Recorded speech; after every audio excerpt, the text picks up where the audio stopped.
Welcome back to another episode of Infidelity Tales Lab. We're thankful for your continued viewership. Before we begin, tell us, where in the world are you watching from? We love knowing our global reach. Now, let's dive into today's story. Chapter 1. Shattered Glass.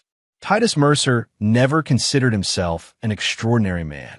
At 42, he had built a respectable life through sheer tenacity, a successful construction company, a sprawling home in the Pennsylvania countryside, and what he'd always believed was a loving family. His hands, calloused and weathered from years of labor before he moved into management, still carried the strength of someone who understood the value of building things to last. The call came on a Tuesday afternoon while he was inspecting a new development site. Raindrops pelted his hard hat as the foreman's voice faded into white noise and his phone vibrated in his pocket. Unknown number. Mr. Mercer? This is Riverview Memorial Hospital. Your daughter Natalie has been in an accident. The world tilted on its axis.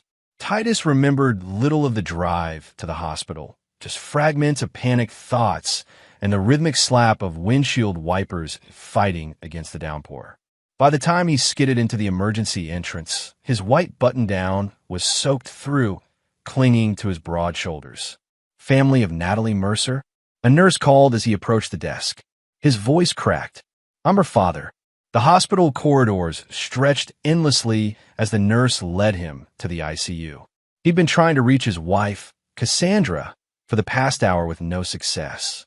That wasn't entirely unusual. As a real estate agent, she often had her phone silenced during showings, but today, her absence felt particularly cutting.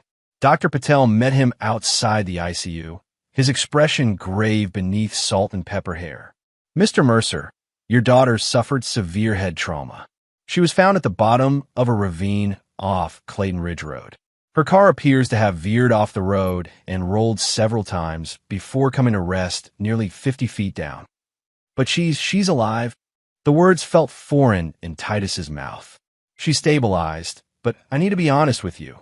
Natalie has suffered significant brain injuries.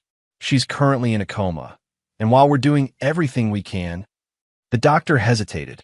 There's little chance she'll wake up, and if she does, we can't predict what her cognitive function will be.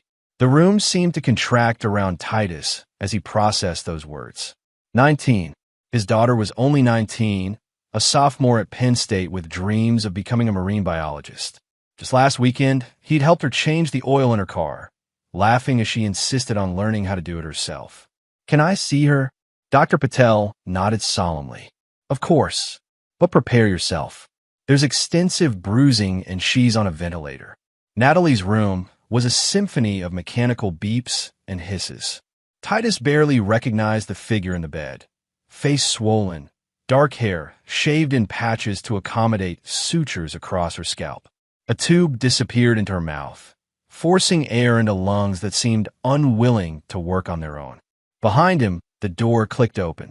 Cassandra rushed in, her face streaked with mascara, blonde hair disheveled. Oh my God, Titus, I just got your messages. Her voice cracked as she looked past him to their daughter. For an inexplicable moment, Titus felt a flicker of something unfamiliar as he watched his wife of 20 years, something that made his skin prickle with unease.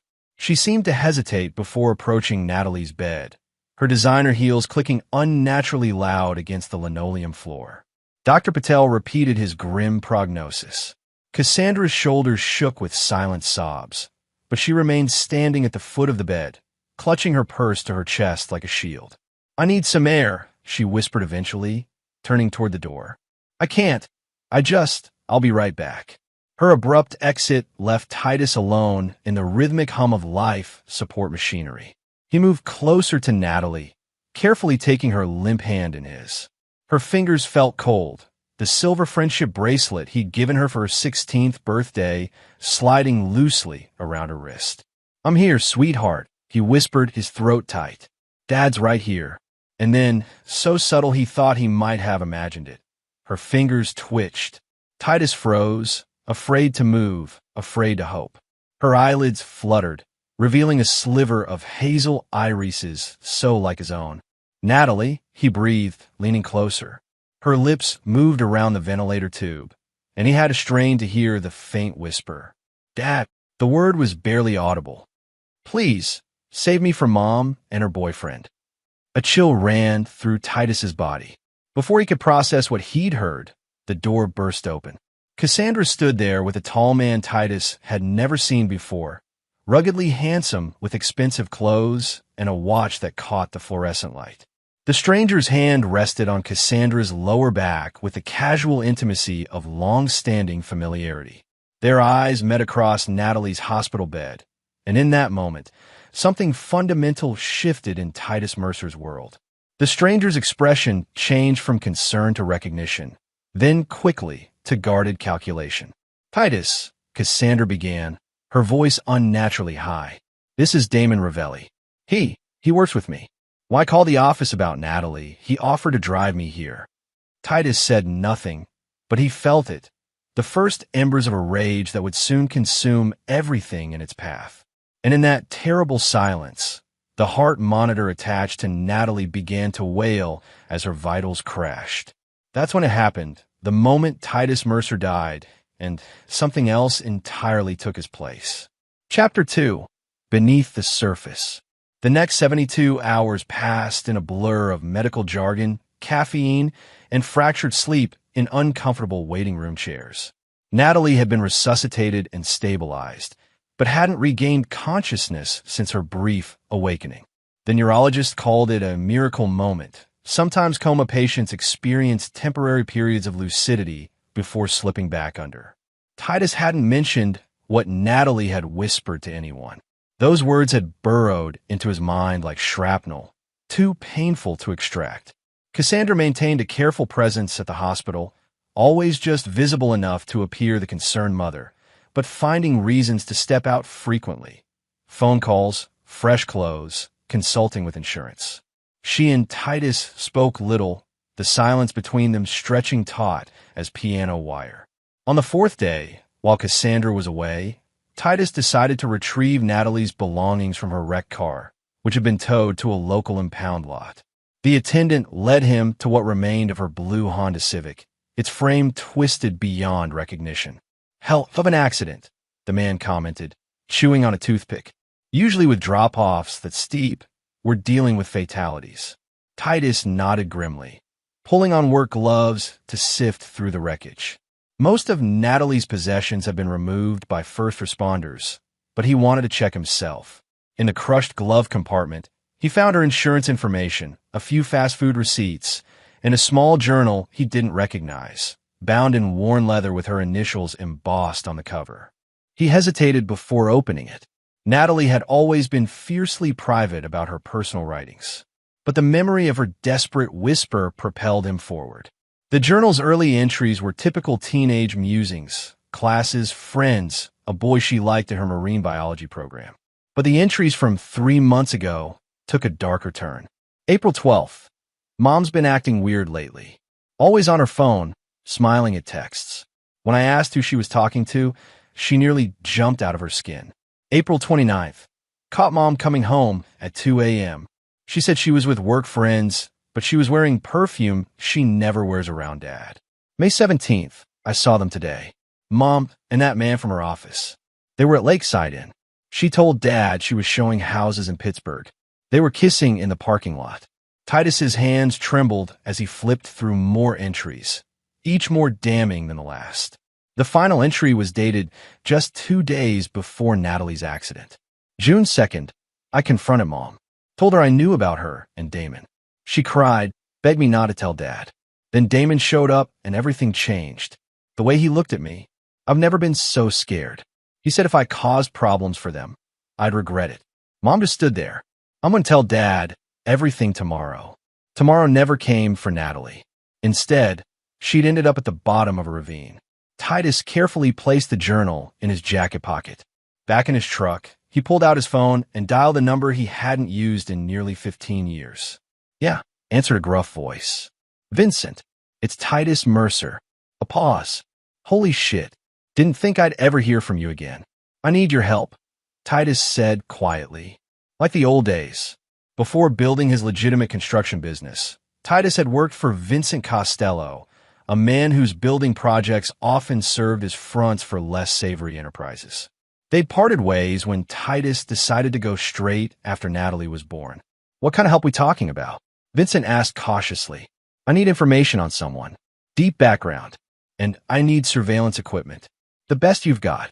This doesn't sound like the Titus Mercer who read me the riot act about going legitimate 15 years ago. Titus stared at the mangled wreckage of his daughter's car. That man doesn't exist anymore. Later that night, as Cassandra slept in their bedroom, Titus methodically placed tiny cameras and microphones throughout their home, in light fixtures behind picture frames beneath end tables. He installed tracking software on Cassandra's phone, her laptop, and her car. Within 24 hours, Vincent had delivered a comprehensive file on Damon Ravelli. Damon wasn't just a real estate colleague. He was the regional director of Cassandra's firm, with a reputation for aggressive business tactics and a string of wealthy divorcees in his wake. 3 previous marriages, each ending when he moved on to a more advantageous connection. His finances showed evidence of living beyond his means, with significant debt hidden beneath a veneer of success. Most importantly, Damon owned a black Range Rover with recently repaired front-end damage. The repair had been done at a small garage for cash. No insurance claim filed. The date of repair, the day after Natalie's accident. By the end of the week, Titus had compiled enough surveillance footage to confirm what he already knew. Cassandra and Damon were indeed having an affair. They communicated in coded text messages, met while Titus was at work, and had even used the guest bedroom of his own home when they thought Natalie was at school. But the most damning evidence came from a conversation captured in Cassandra's car 3 days after Natalie's accident. She remembered Damon. She tried to tell him, "That's impossible. She was unconscious when we left her." The doctor said sometimes coma patients have moments of awareness. What if she wakes up and tells Titus everything? She won't wake up. The doctor said so himself. And if by some miracle she does, it'll be her word against ours. A brain-damaged teenager making wild accusations. Who would believe her? "I never wanted this. You said you were just going to scare her. She was going to ruin everything. Our plans, our future. She gave us no choice." Titus listened to the recording 3 times, each replay crystallizing his resolve. They had run his daughter off the road and left her to die. And now they were sleeping under his roof, spending his money, waiting for him to comfort Cassandra in her grief while they planned their future together. That night, as he sat beside Natalie's hospital bed, watching the mechanical rise and fall of her chest, Titus made his decision. There would be no police, no courts, no chance for them to twist the narrative. Instead, there would be justice, cold, precise, and without mercy. He leaned forward and whispered in his daughter's ear, "I heard you, sweetheart, and I'm going to save you. I promise." Chapter 3. The Architect of Pain. The next morning, Titus called his company's operations manager and arranged an extended leave of absence. "Family emergency," he explained. "Could be weeks, maybe longer." He transferred project oversight responsibilities and authorized his second-in-command to handle all financial decisions in his absence. Next, he visited his lawyer under the guise of updating his will in light of Natalie's condition. While there, he quietly transferred most of his liquid assets to new accounts under a holding company Vincent had helped him establish. He made no changes to his actual will. That would come later when the time was right.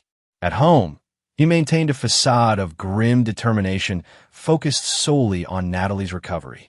Cassandra seemed relieved by his emotional distance, interpreting it as shock rather than calculated restraint.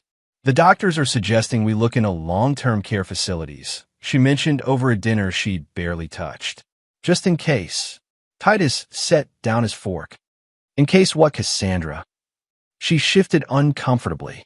"In case she doesn't wake up soon." Dr. Patel said, "We need to be realistic about our prospects. My daughter will receive the best care possible for as long as it takes," he replied evenly. "I've already arranged for a private specialist from Johns Hopkins to consult on her case." This was news to Cassandra, whose smile faltered. "Oh, I didn't realize. That must be expensive. Does the cost of our daughter's life concern you?" "Of course not," She backpedaled quickly. I just meant, with you taking time off work. Money isn't an issue. His voice was ice. We have savings. The savings she thought they had, anyway. In reality, Titus had been systematically reallocating their joint assets, leaving just enough in their accounts to avoid suspicion. The substantial emergency fund Cassandra believed they maintained had already been moved into accounts she couldn't access. That night, he followed her to what had become a regular rendezvous, an upscale apartment complex on the other side of town.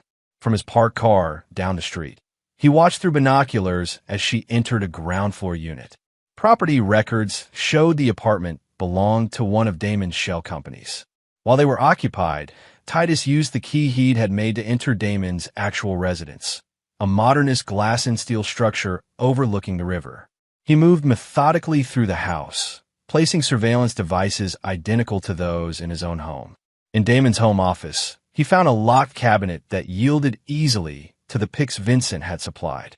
Inside was a treasure trove, offshore account information, evidence of tax evasion, and most significantly, a folder labeled Acquisition Strategy, Mercer Construction.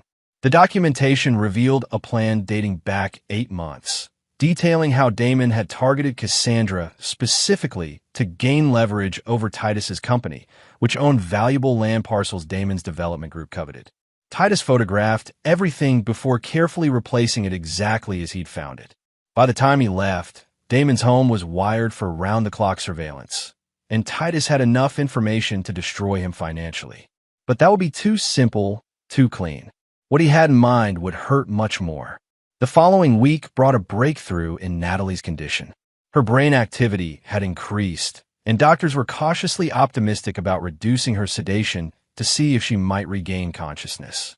Titus arranged for a private security guard to be stationed outside her room at all times, with explicit instructions that Cassandra and Damon were never to be left alone with her.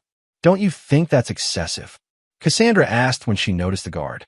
Who would want to hurt Natalie? Titus gave her a long, measured look. I'm not taking any chances with her safety. Not after everything that's happened. Fear flickered across Cassandra's face, the first indication that she suspected he might know more than he was letting on. Good. He wanted her afraid. Fear was just the beginning of what she deserved. With Natalie's security ensured, Titus moved to the next phase of his plan. He contacted Damon directly, suggesting a meeting to discuss mutual business interests. The call caught Damon off guard, but his ambition overrode his caution. They arranged to meet at a restaurant owned by an associate of Vincent's, a place where privacy was guaranteed and surveillance footage could conveniently malfunction if necessary. Damon arrived 15 minutes late, his confidence palpable as he slid into the booth across from Titus.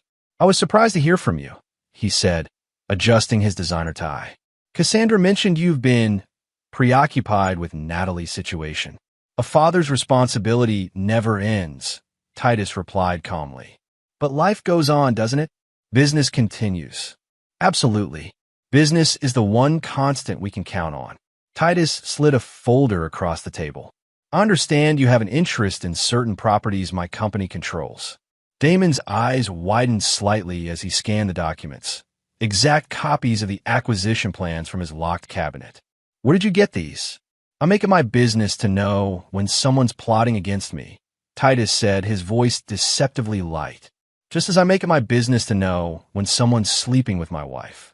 All color drained from Damon's face.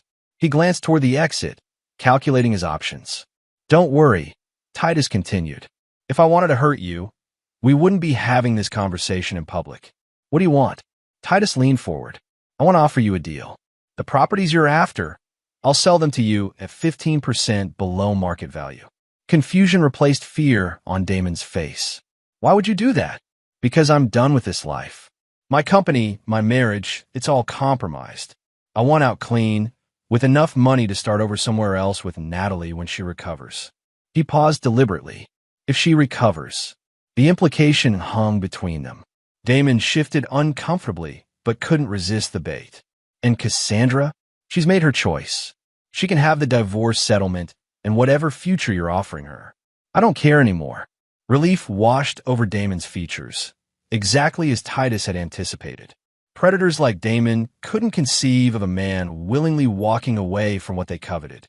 It had to be a trap, yet the potential reward was too great to ignore.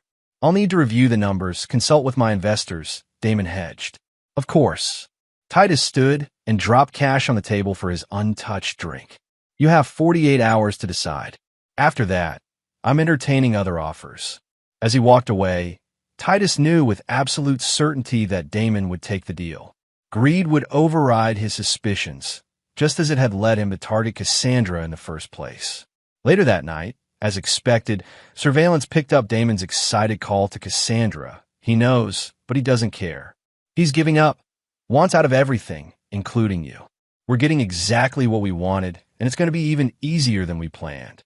Cassandra's response was less enthusiastic. It doesn't make sense. Titus doesn't just give up on things. Don't look a gift horse in the mouth. This is our chance, everything we've been working toward. Titus smiled grimly as he listened. The first pieces of his design were falling into place, a blueprint for destruction that would leave nothing of their lives intact. By the time he was finished, they would understand exactly what it meant to awaken the architect of pain. Chapter 4. The Hollow Men. Titus established a routine that became familiar to the hospital staff, arriving at dawn, sitting with Natalie until evening, then leaving reluctantly at the nurse's insistence. What no one realized was how he spent those nighttime hours away from his daughter's bedside. In a warehouse owned by his construction company, Titus had created a command center. Multiple monitors displayed surveillance feeds from his home, Damon's residence, their offices, and their vehicles. Detailed timelines covered one wall, tracking their movements, communications, and plans.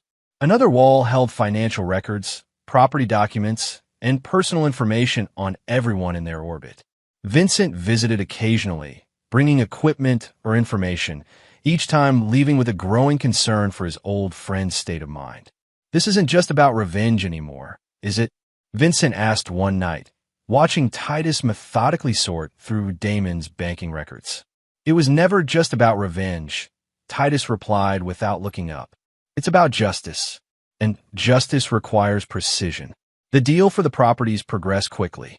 Damon, eager to capitalize on Titus's apparent surrender, had arranged financing within 36 hours.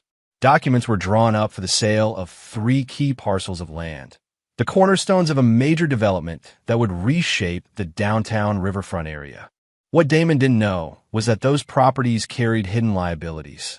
Titus had spent the past week fabricating evidence of soil contamination, creating falsified environmental reports showing dangerous levels of industrial chemicals requiring millions in remediation. The documentation looked impeccable, backed by soil samples that would indeed test positive when Damon inevitably ordered his own analysis after the purchase. Simultaneously, Titus had been cultivating a relationship with Preston Hargrove, Damon's primary financial backer. A cautious man with old money and older principles, Preston had been hesitant about investing in Damon's latest venture. Titus arranged a chance meeting at their shared golf club, carefully steering the conversation toward local development. I heard you're backing Ravelli on the riverfront project, Titus mentioned casually as they approached the 9th hole. Bold move. Preston frowned. You know about that? I thought your company controlled those parcels. Not for much longer. Titus's drive sailed down the fairway, selling them to Damon at a discount. A discount. Preston's suspicion was evident. Why would you do that? Personal reasons. Titus shrugged. Let's just say I'm motivated to disentangle certain aspects of my life. Heard about your daughter. Terrible thing. Preston's eyes narrowed slightly. Damon mentioned he's been supporting your wife through it all. Seems involved. I'm sure he has, Titus replied neutrally. Preston was silent for a moment, then, forgive my bluntness, but something doesn't add up here. You're one of the shrewdest businessmen I know. You wouldn't sell prime real estate at a loss without a compelling reason. Perhaps I have one. Titus met his gaze steadily. But it's not what you're thinking. Those properties are worth exactly what I'm selling them for. No more, no less. The deliberate ambiguity had the intended effect. By the time they finished their round, Preston was visibly uneasy about his investment. Titus knew the seed of doubt had been planted. Preston would start looking more closely at Damon's proposal, asking harder questions, demanding greater transparency. That evening, surveillance captured an increasingly agitated Damon on the phone with Preston, defending the investment opportunity and promising additional documentation to address unfounded concerns. Phase 1 was working perfectly. Pressure applied in just the right places would eventually reveal the structural weaknesses in Damon's carefully constructed facade. Meanwhile, Cassandra had grown increasingly nervous about Titus's apparent detachment. He maintained a cold civility at home, speaking to her only when necessary, mostly about Natalie's condition. His indifference confused her. This wasn't the reaction she'd expected from the passionate, sometimes volatile man she'd married. One night, she cornered him in his home office. "We need to talk, Titus. About us. About what happens next." He looked up from his laptop with empty eyes. "What would you like to discuss?" "You've been different. Since Natalie's accident. Distant. My priority is our daughter." Cassandra hesitated, then pressed on. "And after she recovers? What about our marriage? Is that something you're concerned about?" "Our marriage?" The question was delivered with such flatness that it made her flinch. "Of course it is. We've been together 20 years. Titus closed his laptop. Damon mentioned the property deal is going forward. "Congratulations. It's quite an achievement to secure such valuable assets below market value." The color drained from her face. "You know, about the affair, or about how you plan to use it to help him acquire my company's holdings?" He stood slowly. "Or perhaps you mean I know about what happened to Natalie, how she confronted you about your relationship, how she threatened to tell me everything, how Damon ran her off the road to silence her." Cassandra backed toward the door. "It wasn't like that. There was an argument, yes, but the accident wasn't an accident at all." Titus's voice remained eerily calm. "Damon's Range Rover had front-end damage repaired the day after Natalie's accident. There were black paint transfers on her car consistent with a larger vehicle. And then there's her journal, where she detailed everything, including how she planned to tell me about your betrayal the day she ended up in a ravine instead." "Titus, please. I've filed for divorce," he continued as if she hadn't spoken. "The papers will be delivered tomorrow. You'll find the terms quite generous, considering the circumstances. The house, a reasonable settlement. More than enough to start over, though perhaps not with Damon. His financial situation is about to become complicated." Tears streamed down Cassandra's face. "You don't understand. Damon said it was just a scare tactic. He never meant to hurt her so badly. We were going to tell you about us after, find a way to make it work for everyone. By taking everything I built, by leaving my daughter for dead at the bottom of a ravine." For the first time, a flash of the rage beneath his controlled exterior showed through. "The only reason you're still standing here, still breathing the same air as me, is because I need you exactly where you are for a little while longer." "What does that mean?" Real fear entered her voice. "It means you should enjoy the life you've chosen, Cassandra, while you still can." She fled the room, and within minutes, surveillance showed her frantically calling Damon, who instructed her to pack essentials and come to his apartment immediately. Titus smiled faintly. Everything was proceeding according to design. Let them run. Let them hide together, consolidating their betrayal in one convenient location. It only made his work easier. 2 days later, as Titus sat beside Natalie, her fingers twitched. Then her eyelids fluttered. The neurologist was called, and after a series of tests, delivered cautiously optimistic news. She was emerging from the coma. Recovery would be slow, with potential complications, but the worst appeared to be behind her. That night, Titus visited a safety deposit box he'd established using one of his new shell companies. Inside was documented evidence of Damon and Cassandra's involvement in Natalie's accident. The journal, surveillance recordings, forensic analysis of the vehicle damage, witness statements he'd carefully gathered from people along Natalie's route that day. He removed everything except the journal. That he would keep close, a reminder of why he'd set all this in motion. The following morning, he contacted Detective Lowell Bryant, an old acquaintance who'd risen through the ranks of the local police department. They met at a diner far from both their usual haunts. "This is quite a story," Bryant said after reviewing the evidence. Why bring it to me instead of filing an official report? Because I need someone who understands that justice and law aren't always perfectly aligned, Titus replied. I'm not asking you to arrest them. Not yet. I'm asking you to be ready when the time comes. Bryant studied him carefully.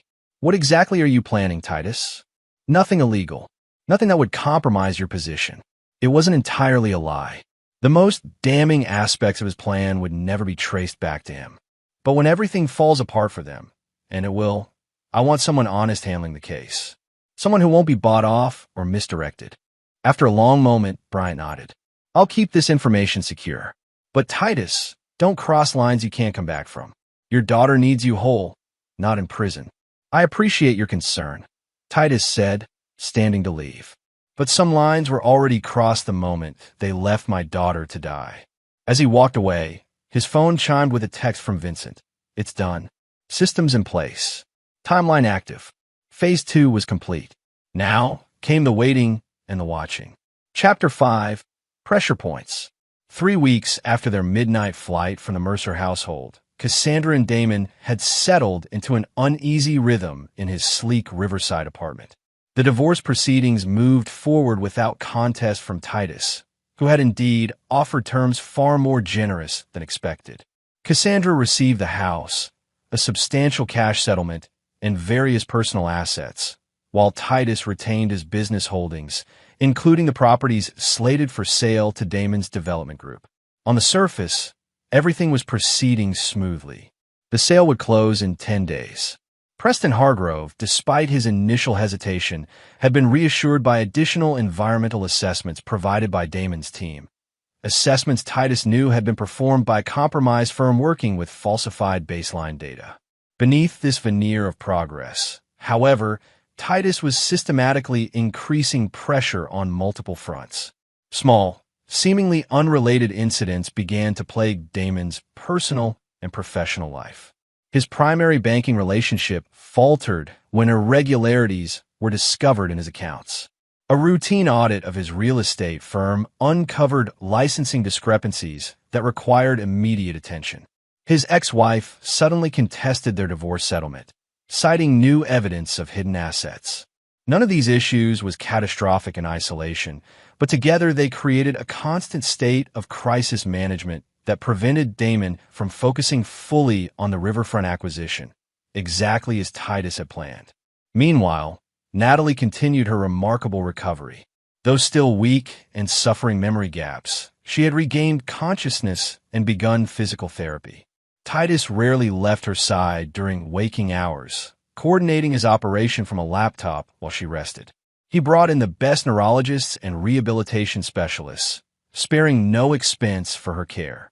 One afternoon, as Natalie dozed after an exhausting therapy session, her phone, recovered from the accident and kept charged by Titus, lit up with a text message from Cassandra. I heard you're awake. We need to talk. Please don't tell your father about this message. Titus read it dispassionately, then typed a reply that would sound like his daughter. Not ready to talk yet. Still confused about what happened. He needed Cassandra anxious, but not panicked. Worried enough to make mistakes, but not desperate enough to flee before his plan culminated. That evening, he met with Preston Hargrove at the investor's sprawling estate outside the city. Preston had requested the meeting away from business associates and potential eavesdroppers. I've been doing some digging, Preston said as they walked through his meticulously maintained gardens. About Damon. About the accident involving your daughter. His expression was grave. There are troubling inconsistencies in the timing of events. Titus said nothing, letting the silence draw more from Preston.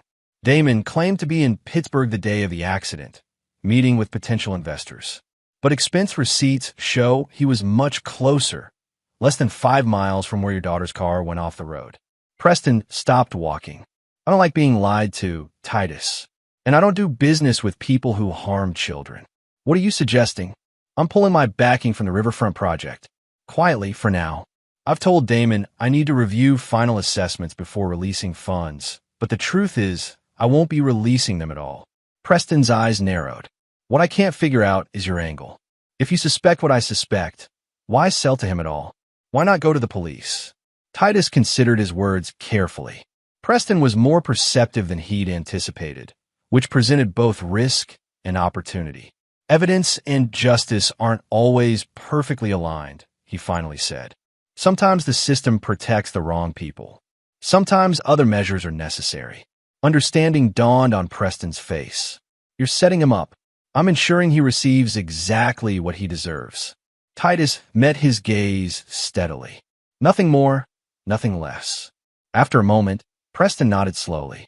The Riverfront project is dead without my backing. Damon doesn't know it yet, but he's lost everything he was counting on. And your investment? I'll survive the loss. Some things are more important than money. Preston extended his hand. For what it's worth, Titus, I believe you're doing what any father would do in your position. Titus accepted the handshake. Be careful, Preston. Damon will be desperate when he realizes what's happening. Desperate men are unpredictable. I can handle Damon Ravelli, Preston assured him. My concern is for you. Whatever you're planning, don't lose yourself in it. Vengeance has a way of consuming those who seek it. This isn't vengeance, Titus replied quietly. It's reckoning.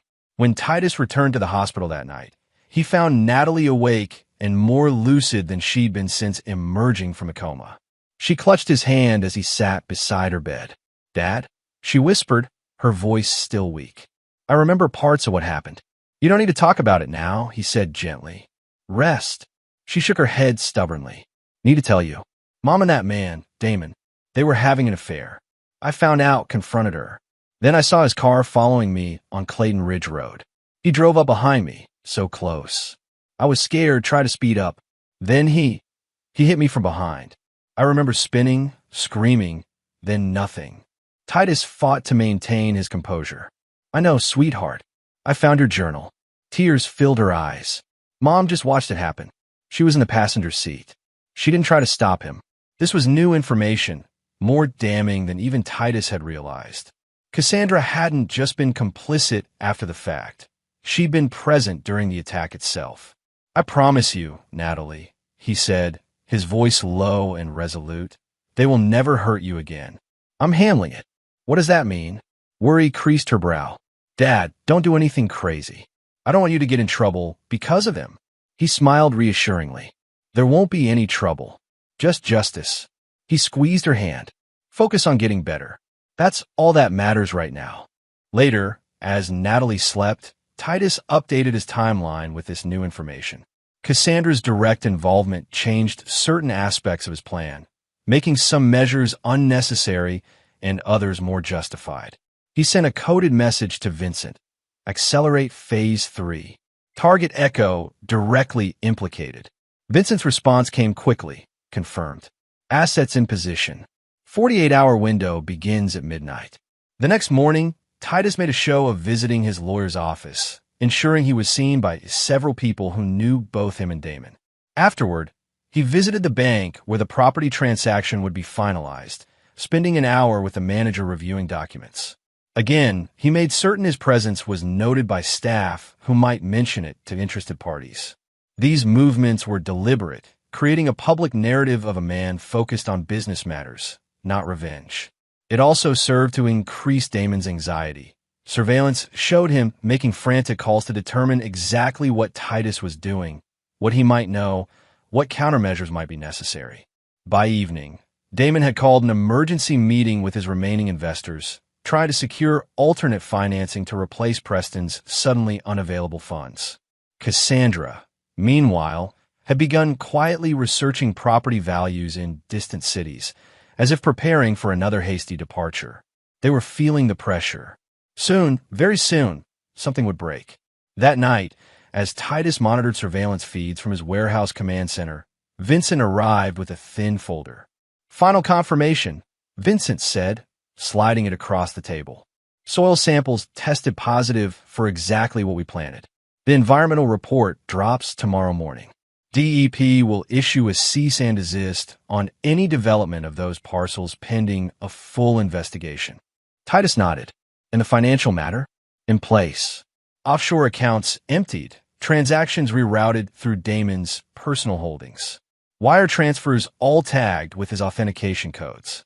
When the auditors look they'll find exactly what you want them to find. Perfect timing. The property closing is scheduled for noon tomorrow. Vincent studied his friend's impassive face. This goes beyond ruining them financially, doesn't it? Titus finally looked up from the surveillance monitors. They left my daughter to die, Vincent. Financial ruin is just the beginning of what they deserve. I've known you a long time, Vincent said carefully. Seen you angry, seen you hurt people who crossed you. But this is different. There's something cold about it. Cold is exactly what's needed. Titus turned back to the screens. Emotion leads to mistakes. I can't afford mistakes. Vincent sighed. The packages will be delivered as arranged, untraceable as promised. But Titus, once this is done, you need to let it go. For Natalie's sake, if not your own.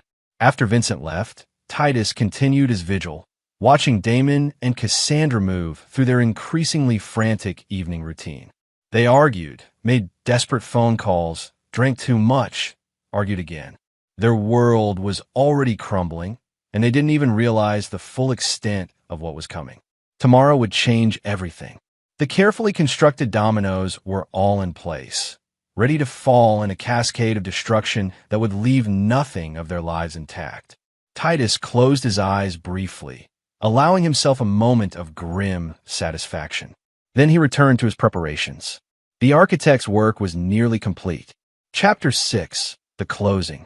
The morning of the property closing dawned with a clarity that seemed almost purposeful. Bright sunshine illuminating a world about to shift on its axis. Titus dressed carefully in his best suit, the picture of a successful businessman concluding an important transaction. At the hospital, he spent an hour with Natalie, whose improvement continued to impress her doctors. She'd begun asking more questions about what would happen to her mother and Damon, expressing concern about potential legal consequences. Let me worry about that, Titus assured her. Today's a big day for the business. Once it's done, I'll explain everything. Before leaving, he confirmed with the private security team that protocols remained in place. No visitors except approved medical personnel and himself. He'd maintained this restriction despite Cassandra's increasingly desperate attempts to see Natalie, claiming maternal rights and threatening legal action. At 11, Titus arrived at Bergen National Bank, where the closing was scheduled. Damon was already there, looking haggard but masking it beneath forced confidence. Cassandra sat beside him, elegant in a blue dress that Titus recognized. He'd bought it for their anniversary the previous year. Titus, Damon extended his hand, which Titus ignored. We're all set on our end, just waiting on final wire confirmation from our backers. Of course, Titus replied mildly, knowing the confirmation would never come.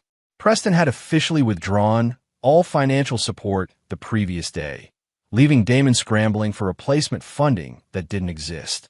The bank's conference room filled with various representatives, attorneys, title company officials, bank officers. Cassandra avoided Titus's gaze, focusing intently on her phone as if expecting an urgent message. At 11:45, Damon's phone rang. He stepped out to take the call, returning moments later with a sheen of perspiration on his forehead. We need to delay by an hour, he announced. Minor wire transfer issue. The bank officer frowned. The room is only reserved until 1. We have another closing scheduled after yours. It won't take that long, Damon insisted. Just a technical glitch at our lender's end. Titus checked his watch. I have another appointment at 2. Perhaps we should reschedule for tomorrow if your financing isn't in order. Panic flashed across Damon's face. No, the funds are committed. It's just a timing issue. As they argued logistics, Cassandra's phone chimed with a news alert. She gasped audibly, drawing everyone's attention. What is it? Damon demanded. She turned the phone toward him, showing a breaking news headline. Major environmental contamination discovered at proposed riverfront development site. The color drained from Damon's face as he read further. This is impossible. We had the sites tested repeatedly. Perhaps not thoroughly enough, Titus suggested.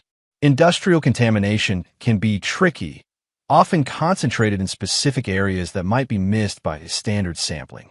The bank officer cleared his throat. In light of this development, I'm afraid we'll need to postpone this transaction pending further investigation. Environmental liabilities of this nature would significantly impact the property valuation and potential usage permissions. Damon's phone rang again, his attorney, calling about the news. As he stepped out to take the call, Cassandra finally met Titus's gaze. "You did this," she whispered, low enough that only he could hear. "Somehow you did this." Titus merely smiled, a cold expression that never reached his eyes.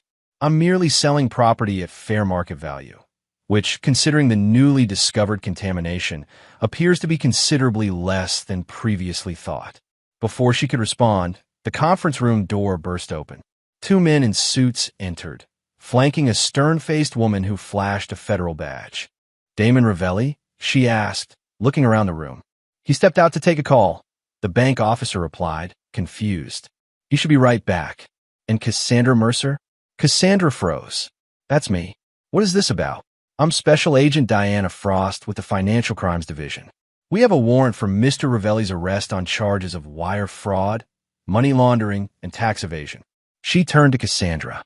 "We also have some questions for you regarding certain transactions through offshore accounts bearing your digital signature." Panic bloomed across Cassandra's face. "There must be some mistake. I don't have offshore accounts. According to our records, you're a co-signer on accounts in the Cayman Islands and Liechtenstein, through which approximately $12 million has been funneled over the past 8 months. Agent Frost consulted her tablet. "Most recently, a transfer of $2.4 million yesterday afternoon, authorized with your credentials." "That's not possible." Cassandra looked wildly around the room, her gaze finally settling on Titus, who watched the proceedings with apparent surprise that didn't quite mask the satisfaction beneath.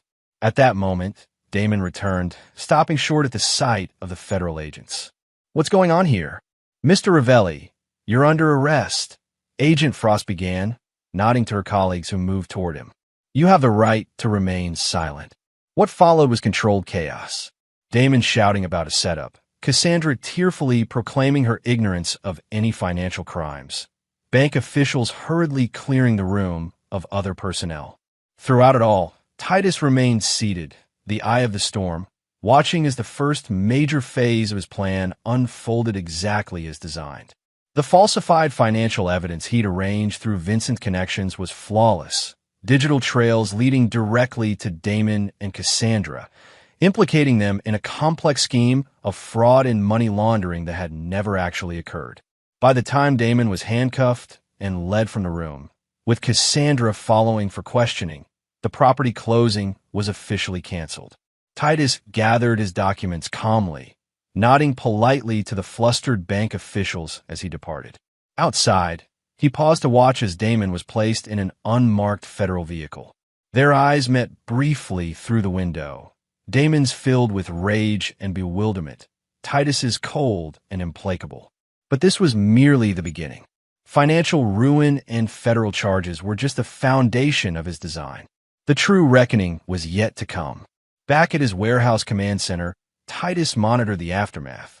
News of Damon's arrest spread quickly through business circles. By evening, his development company's stock had plummeted. Board members were calling emergency meetings. Financial backers were distancing themselves publicly. Cassandra had been released after questioning, but remained under investigation. Surveillance showed her returning to Damon's apartment, frantically packing essentials, clearly planning to flee. Exactly as anticipated, Titus picked up his phone and dialed Detective Bryant. "It's time," he said simply when Bryant answered. "She's packing to run. You're sure about this?" Bryant asked, his tone grave. "Completely." Natalie provided her full statement today, confirmed that both Damon and Cassandra were in the vehicle that ran her off the road. "She's prepared to testify." That much was true. What Bryant didn't know was how Titus had helped shape and solidify Natalie's fragmented memories, filling gaps with details from his own investigation until she believed with absolute certainty that she'd seen her mother in Damon's car during the attack. "I'll assemble a team," Bryant said. "We'll move within the hour." Titus ended the call and leaned back in his chair, surveying the monitors before him. On one screen, Cassandra threw clothing into suitcases. On another, federal agents combed through Damon's office. On a third, news coverage of the environmental scandal played on repeat. The dominoes were falling precisely as he'd arranged them. But the final, most devastating collapse was still to come. The true reckoning that would ensure neither Cassandra nor Damon would ever recover, even if they somehow evaded legal consequences. Because Titus Mercer had designed a punishment far worse than prison, far more permanent than financial ruin. He had designed their complete and irrevocable destruction, and the blueprint was flawless. Chapter 7. House of Cards. By midnight, Cassandra had been arrested on charges of attempted murder and conspiracy related to Natalie's accident. Detective Bryant personally led the team that took her into custody as she attempted to board a private charter flight arranged under a false name. Her tearful protests of innocence fell on deaf ears as Bryant recited the evidence against her, including Natalie's statement and forensic data linking Damon's vehicle to the scene. Damon, already in federal custody on the financial charges, was served with additional warrants related to the attempted murder. His high-priced attorney, summoned from New York at exorbitant after-hours rates, looked increasingly grim as the evidence mounted. Titus followed these developments through his police contacts and news reports, maintaining physical distance while orchestrating each devastating revelation. To the outside world, he appeared solely focused on Natalie's recovery, spending every day at the hospital as she grew stronger. He gave no interviews, made no public statements about the arrests. His silence lent gravity to the proceedings, the dignified restraint of a father concerned only with his daughter's welfare.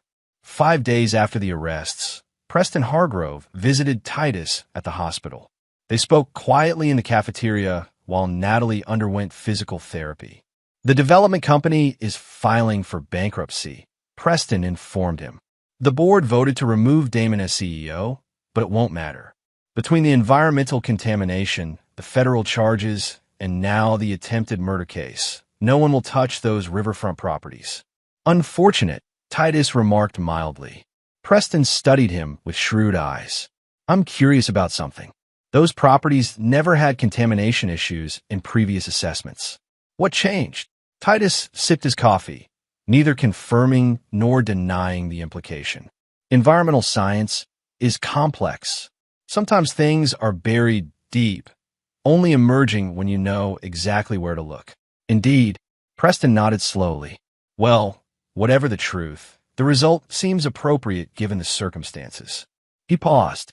There are rumors that federal investigators found evidence linking Damon and your wife to other crimes, blackmail, fraud going back years. Is it you're doing as well? I merely provided information to the appropriate authorities, Titus replied. What they discovered in their investigation is beyond my knowledge.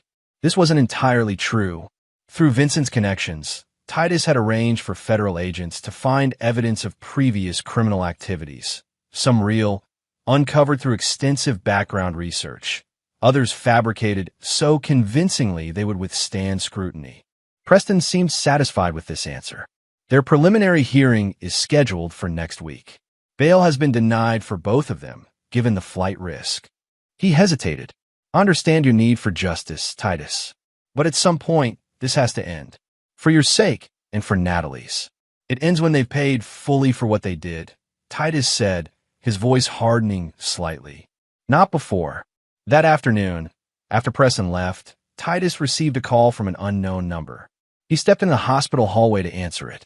Mr. Mercer, a woman's voice, cultured and precise. My name is Eleanor Ravelli. I believe you know my son, Damon. Titus's grip tightened on the phone. Damon's mother, a formidable figure he'd researched extensively. Wealthy in her own right, with political connections and a reputation for protecting her family at all costs. Mrs. Ravelli, what can I do for you? You can stop this vindictive crusade against my son, she said coldly. Whatever grievances you have, there are more civilized ways to resolve them.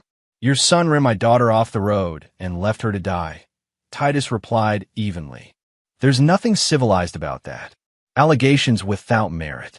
Damon has explained everything. Your wife's affair, your financial troubles, your desperate attempt to frame him rather than accept the failure of your marriage and business. Her tone was dismissive. I've engaged the best criminal defense team on the East Coast. This charade will collapse under proper scrutiny. Feel free to invest in whatever legal defense you prefer, Titus said. The evidence speaks for itself. Does it?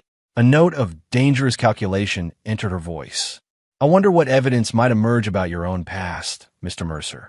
Your association with Vincent Costello, for instance. The questionable foundations of your early construction projects. Perhaps even your recent activities, fabricating evidence, manipulating financial records. Titus had anticipated this approach. Interesting theory.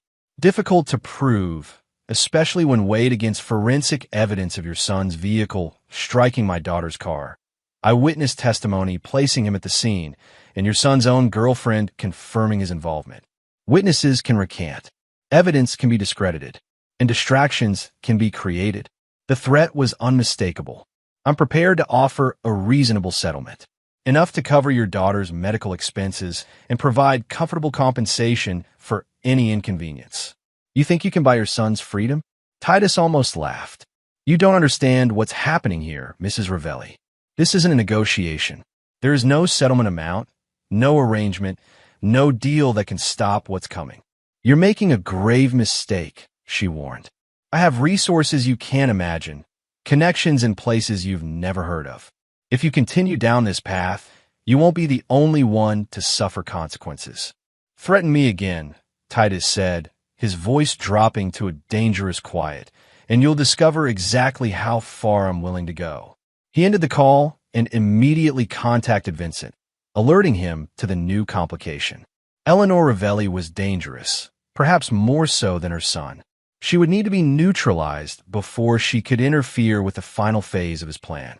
Vincent promised to handle it, refusing to share details that might implicate Titus. Plausible deniability, he insisted.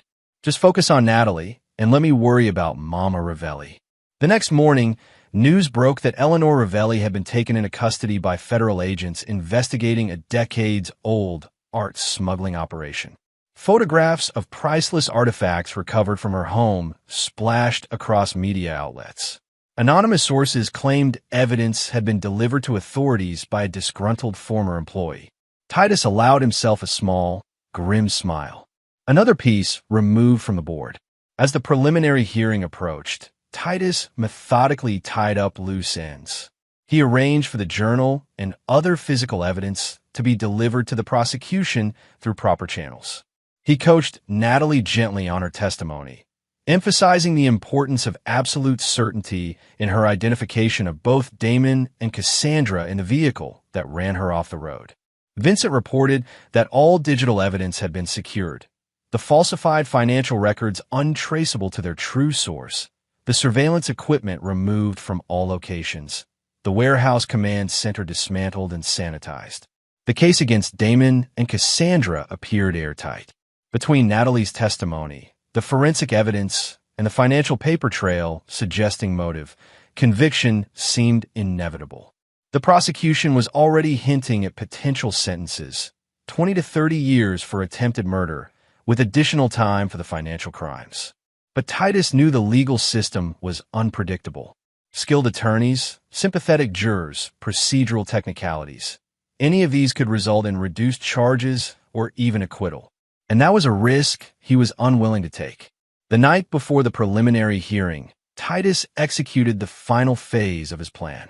The most dangerous phase, the one he'd entrusted to no one, not even Vincent. Using credentials obtained through his investigations, Titus accessed the county detention center where Damon was being held.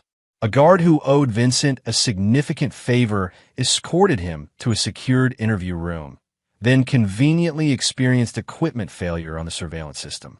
When Damon was brought in, handcuffed and wearing orange prison scrubs, his shock at seeing Titus quickly transformed into seething hatred.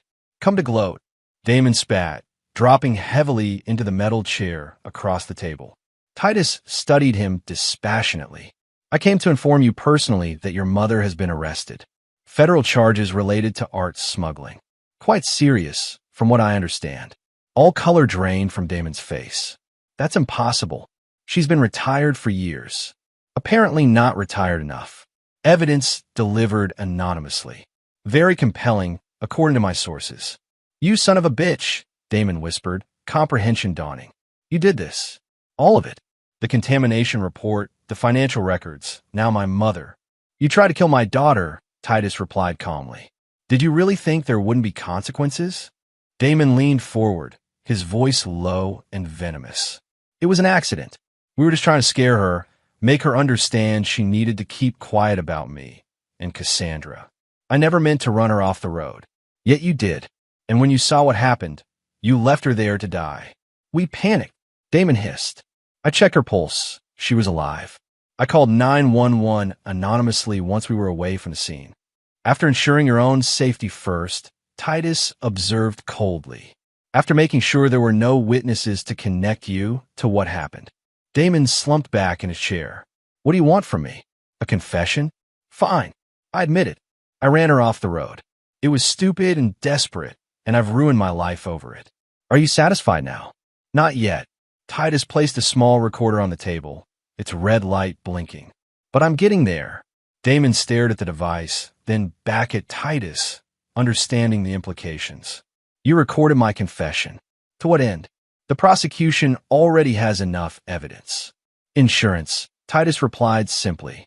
"Against clever attorneys, sympathetic judges, or any other factors that might allow you to escape the full measure of justice." "And what is justice in your mind, Titus?" Damon asked, a strange calm settling over him. "Prison? Financial ruin? My mother's destruction? You've achieved all of that already. What more could you possibly want?" Titus leaned forward, his voice barely above a whisper.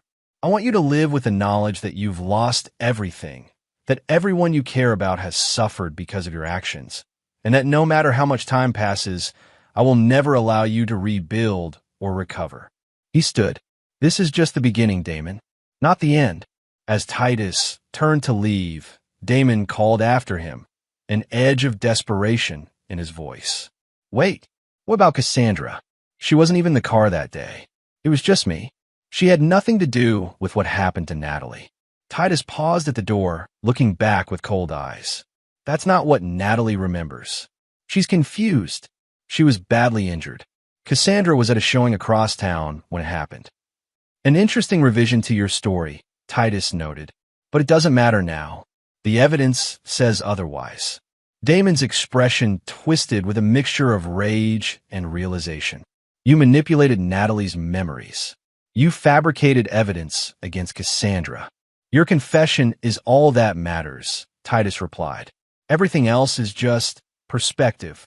As he left the detention center, Titus felt no triumph, no satisfaction, only the cold certainty that justice was being served piece by calculated piece.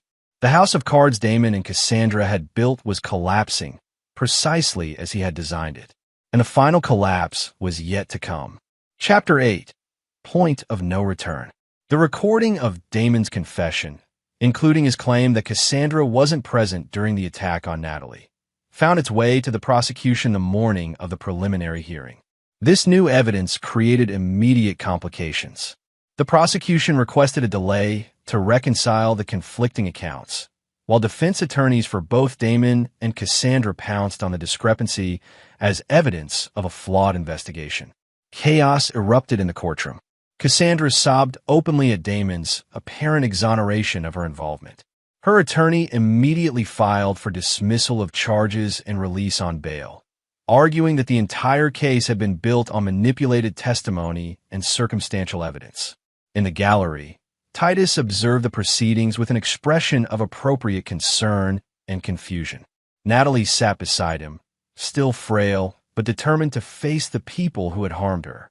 When questioned by the judge about her identification of Cassandra in the vehicle, she became distressed and uncertain. "I thought I saw her, but everything happened so fast. The doctors said my memories might be affected by the trauma." This apparent weakness in the star witness's testimony, combined with Damon's confession clearing Cassandra, led the judge to grant bail for Cassandra pending further investigation. Damon, having confessed to the actual crime, remained in custody with his financial charges still intact. Outside the courthouse, reporters swarmed around Titus and Natalie. He shielded her from their questions, offering only a brief statement. We trust the justice system to determine the truth. Our focus remains on Natalie's recovery. But as they drove away, Titus's expression hardened. This development had been anticipated. In fact, it was an integral part of his design. Cassandra's temporary freedom was necessary for what came next. That evening, Cassandra returned to the house she'd shared with Titus for 20 years, now legally hers through the divorce settlement. Surveillance showed her moving cautiously through the rooms, jumping at shadows, drinking heavily to calm her nerves. She made several calls to her attorney, to friends who largely didn't answer, and finally, tearfully, to her sister in Oregon. "I don't know what to do, Beth. Damon confessed to everything, said I wasn't even there, but they still think I was involved somehow. Are you safe there? What about Titus? He's staying at some hotel, focusing on Natalie. God, Beth, you should see her. She looks so broken, and I can't even talk to her. Her doctors won't let me near her. Maybe you should come here for a while, just until things settle down. I can't leave the state, bail conditions. And all my assets are frozen except for the house. Everything's falling apart." Titus listened to this conversation from his hotel room, a cold sense of satisfaction settling over him. Cassandra was isolated, frightened, and desperate, exactly as he had planned. The next phase required precise timing and execution. Vincent had arranged for a chance meeting between Cassandra and a sympathetic journalist eager for an exclusive interview with the wrongfully accused wife. The story that emerged portrayed Cassandra as a victim of circumstance, a woman betrayed not only by her lover, but by a vengeful husband determined to destroy her regardless of her innocence. Public opinion began to shift slightly in her favor. Online comments questioned Titus's motivations, speculated about his involvement in framing Cassandra, and suggested the entire case might be a sophisticated revenge plot rather than justice for Natalie. Titus welcomed this narrative. It served his purpose perfectly. Meanwhile, he continued to support Natalie's recovery, arranging for her transfer to a specialized rehabilitation facility with round-the-clock security. Her progress accelerated in this new environment, away from the stress of the legal proceedings and media attention. 2 weeks after Cassandra's release on bail, Titus initiated the final sequence of his plan. A carefully edited version of the surveillance recordings from his home was anonymously delivered to Detective Bryant. Footage showing Cassandra and Damon discussing Natalie's accident in explicit terms that implicated them both, despite Damon's later confession claiming sole responsibility. Bryant called Titus immediately. "Where did this come from? And why am I just seeing it now?" "I installed security cameras after Natalie's accident," Titus explained. "I reviewed the footage occasionally, but hadn't gone through all of it. When I heard about Damon's confession clearing Cassandra, I decided to check more thoroughly." "This contradicts his confession," Bryant noted skeptically. "Why would he protect her now after they've both been arrested? Perhaps he still loves her. Or perhaps he believes taking full responsibility might result in leniency for himself." Titus paused. "Or maybe he's planning something more sinister." "What do you mean?" "Cassandra controls significant assets through the divorce settlement, including access to offshore accounts we haven't yet located. If Damon takes the fall alone, she remains free to use those resources for both of them later." Bryant considered this. "I'll need to authenticate this footage before taking any action." "Of course. I provided the original files with metadata intact. The carefully constructed footage passed forensic analysis, as Titus had ensured it would. Within days, the prosecution filed motions to revoke Cassandra's bail based on this new evidence. A hearing was scheduled for the following week. Titus monitored Cassandra closely during this period. Her initial relief at being released had given way to paranoia and fear as public opinion whipsawed between sympathy and condemnation. She rarely left the house, ordered groceries delivered, and continued drinking heavily. The night before the bail hearing, Titus executed the most dangerous component of his plan. Using a series of burner phones, he sent Cassandra a text message that appeared to be from Damon. "They have new evidence against both of us. We need to leave tonight. I've arranged everything. Pack essentials and wait for instructions." Surveillance showed Cassandra's frantic response, her hesitation, and ultimately her decision to pack a small bag. Hours later, another text directed her to drive to an isolated lakeside cabin owned by one of Damon's shell companies, a property the authorities had not yet discovered. As expected, she violated her bail conditions and fled, driving through the night to reach the remote location by dawn. What she didn't know was that Detective Bryant's team was tracking her movements, alerted by an anonymous tip about her escape plans. But they were intentionally given a slightly delayed timeline, enough for Titus to reach the cabin first.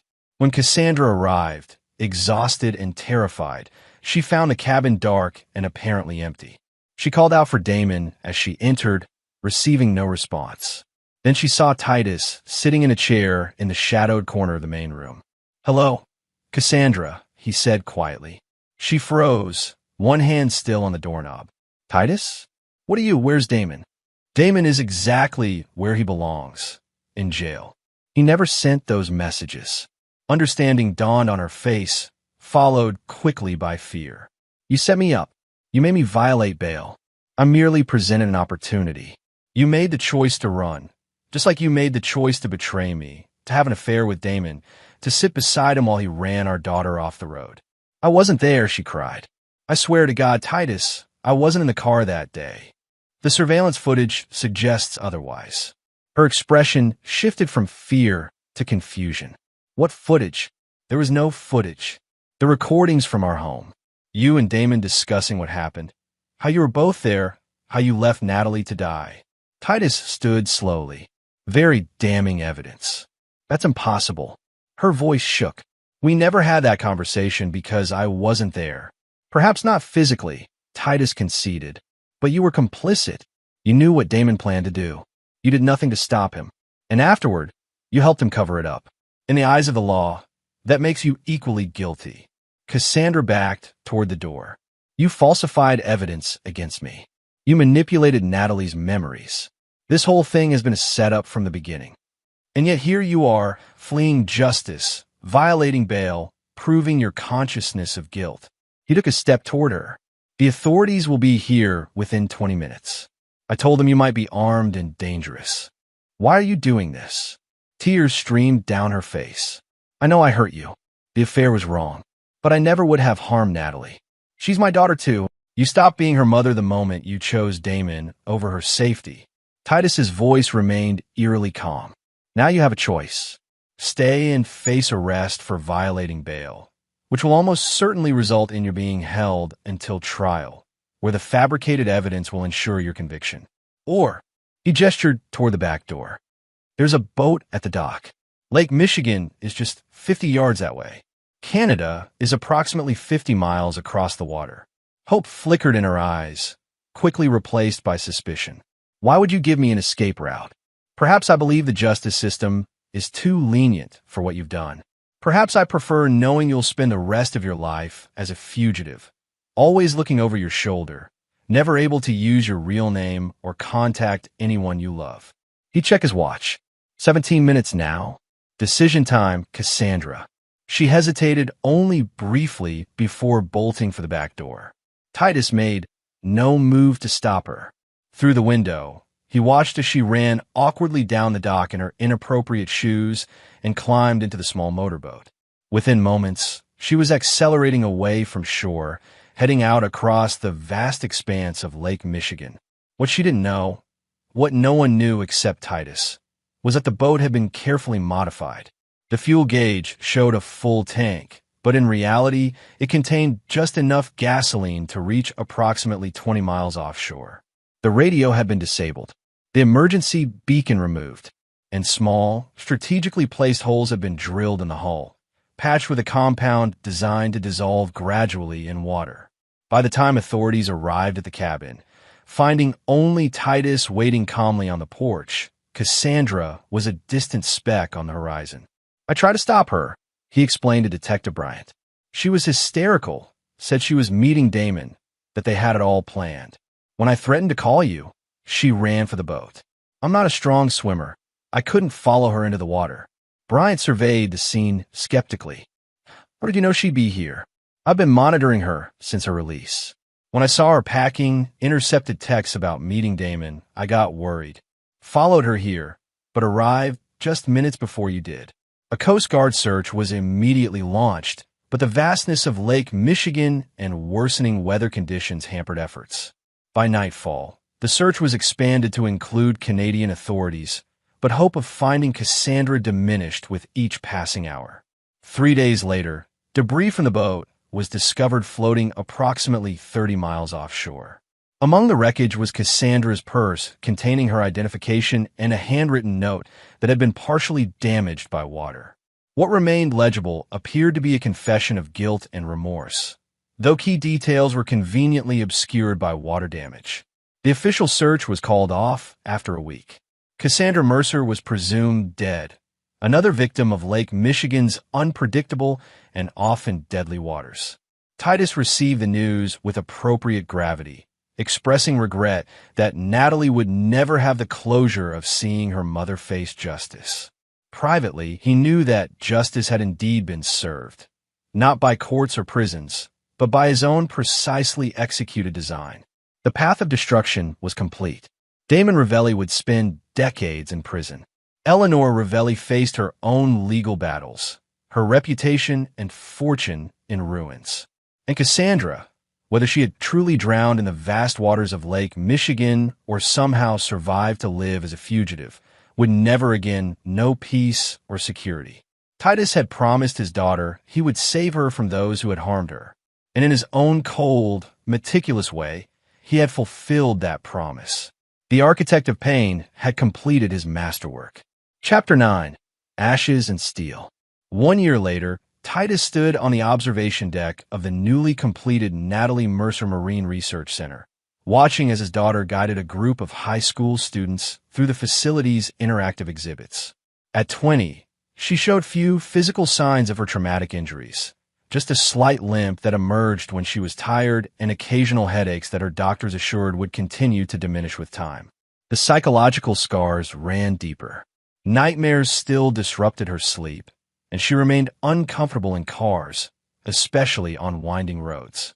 But her passion for marine biology had returned stronger than before, fueled partly by her determination to reclaim her life and partly by the center Titus had built in her name, a state-of-the-art research facility dedicated to studying and preserving the Great Lakes ecosystem. The center stood on the very riverfront property that Damon had once coveted, land that had never actually been contaminated, but had been tied up in environmental investigations for months until Titus quietly arranged for experts to declare it clean. He had used his own resources to fund the center, creating a living legacy for Natalie and ensuring the land would never be developed for private profit. Vincent joined him at the railing, his presence unusual in daylight hours. They had maintained a careful distance over the past year, meeting only occasionally and always discreetly. "Impressive place," Vincent commented, nodding toward the gleaming building with its sustainable design and panoramic views of the water. "Something good built from something terrible." Titus said nothing, his gaze fixed on Natalie as she enthusiastically explained a display on invasive species to the attentive students. "Any word?" he asked finally. Vincent understood the question. Nothing definitive. There was a possible sighting in a small fishing village in Newfoundland 3 months ago. Woman matching her description, working as a waitress. By the time my contact got there, she was gone. He paused. If it was her, she's living on borrowed time. No money, no identity, constantly moving. That's no life at all. It's more than she deserves, Titus replied coldly. Vincent studied his friend's profile. Damon's appeal was denied last week. He'll serve the full 30 years. I know. His mother pled guilty to reduced charges. Part of a deal to avoid trial. She'll lose most of her assets, serve maybe 5 years. Also insufficient, but acceptable. Vincent hesitated, then asked the question that had bothered him for months. The boat Titus, was it designed to sink quickly or slowly? Titus finally turned to face him. Does it matter? Either way, she's gone. It matters to you, whether you gave her a fighting chance or ensured she had none. For a long moment, Titus was silent, his expression unreadable. Then, the boat was designed to take on water gradually, approximately 20 miles offshore. In ideal conditions, with a strong swimmer, there was perhaps a 10% chance of survival. His voice was clinically detached. I didn't directly take her life. I simply arranged circumstances where her survival was unlikely. Vincent nodded slowly. And if she did survive, if she's out there somewhere, then she lives as a ghost, unable to contact anyone from her past, always looking over her shoulder, knowing that one wrong move will send her to prison for the rest of her life. A cold smile touched Titus's lips. In some ways, that's a more fitting punishment than death. Below them, Natalie had finished with the student group and was looking up, waving for her father to join her. Titus raised a hand in acknowledgement. She still doesn't know, does she? Vincent asked quietly. About what you did, what you arranged. She knows I ensured that justice was served. Titus straightened his tie. The details would only burden her. And you? Are you burdened by them? Titus considered the question with genuine reflection. No, he said finally. I made a promise to protect my daughter from those who harmed her. I kept that promise. Everything else is collateral consequence. Vincent sighed. The man I knew 15 years ago would have seen things differently. That man died the moment he heard his daughter whisper, "Save me," in that hospital room. Titus turned away from the view. I should join Natalie. We're unveiling the new research vessel this afternoon. As he moved toward the stairs, Vincent called after him. Just tell me one thing. If you had it to do over, knowing everything it would cost, everything you would become, would you do it again? Exactly the same way. Titus paused, looking back over his shoulder. Without hesitation, he answered, his voice like steel. I would burn the world to ashes if it meant keeping my promise to her. Then he descended the stairs to join his daughter, leaving Vincent alone with the weight of those words and the understanding that the Titus Mercer he had once known was truly gone. In his place stood something harder and colder. A man who had crossed lines that could never be uncrossed, who had calculated the value of human lives and found some wanting. The reckoning was complete, but its cost had been measured not just in the lives destroyed, but in the soul of the destroyer himself. Later that evening, as Titus and Natalie stood on the deck of the research vessel bearing her name, she asked the question she had avoided for months. Do you ever think about Mom? About what happened to her? Titus kept his eyes on the horizon, where the setting sun painted the water in shades of fire. Sometimes. Do you think she's really dead? Or do you think she might have survived somehow? The authorities were thorough in their search, he replied carefully. But Lake Michigan is vast. Some questions may never have definitive answers. Natalie was quiet for a moment, then, if she is somehow alive out there, I hope she stays away. Is that terrible of me to say? No, sweetheart. It's honest. She made her choice, Natalie said, an echo of hardness entering her voice that reminded Titus uncomfortably of himself. She chose him over us. Over me. I can't forgive that. Titus put his arm around her shoulders, feeling the steel beneath her apparent fragility. Some betrayals can't be forgiven, he agreed. Some debts can only be paid in full. They stood together as darkness fell, father and daughter united by trauma and its aftermath, by justice delivered through methodical destruction, by a reckoning that had changed them both irrevocably. Behind them, the research center glowed with light and purpose, a beacon built upon the ashes of what had been destroyed. And somewhere, perhaps across cold waters or distant borders, the ghosts of their past carried the weight of a punishment more precise and unforgiving than any court could have delivered. The architect had completed his design, and it would stand as his legacy, a monument to the truth that Titus Mercer had embraced in that hospital room 1 year ago. Some men forgive, others forget, but a father who truly loves his child will do neither when that child is harmed. Instead, he will become the reckoning itself, patient, precise, and utterly without mercy. And there you have it. Another story comes to an end. What did you think? I'd love to hear your thoughts in the comments below. If you enjoy this story, consider joining our community by subscribing. It means the world to us. For more stories like this one, check out the recommended videos on screen, and I'll see you there.